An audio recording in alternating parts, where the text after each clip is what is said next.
Hello, আসসালামু আলাইকুম everyone. আজকে তোমাদের দেখাবো কিভাবে ইনস্ট্যান্ট আলু ভর্তা বানাতে হয়। তো এখন আমি প্যাকেটটা খুলবো। তো প্যাকেটটা খুলে দেখবো এখানে কি কি আছে। তো প্রথমেই আমরা পেয়ে যাবো এখানে ফ্রাইড চিলি, এটা হলো আলুর গুঁড়া, এটা হলো পানির মেজারমেন্ট, যে অনুযায়ী আমরা পানি নিতে পারি আলু ভর্তার জন্য পরিমাণ মতো। আর এইটা হলো লবণ, এইটা হলো সরিষার তেল, যেটা পরিমাণ মতো দেওয়া আছে। এখানে একটি হ্যান্ড গ্লাভসও দেওয়া আছে।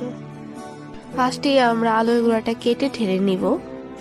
তো চলুন কাটা যাক। এরপরে আমরা ভাজা পেঁয়াজটি ঢেলে নিব। তো এখন আমরা ভাজা মরিচটি ঢেলে নিব। তো এখানে পরিমাণ মতো লবণ দেওয়া আছে, এই লবণটা আমরা প্যাকেট থেকে কেটে ঢেলে নিব। তো এরপরে এখানে পরিমাণ মতো সরিষার তেল দেওয়া আছে, যেটা আমরা ঢেলে নিব। তো এখানে যে পানির মেজারমেন্টের কাগজটি ছিল সেই অনুযায়ী আমি এখানে কুসুম গরম পানি নিয়ে নিয়েছি। তো এখানে মরিচের যে ডান্ডিগুলি ছিল সেগুলো আমরা ভালোভাবে ফেলে নেব।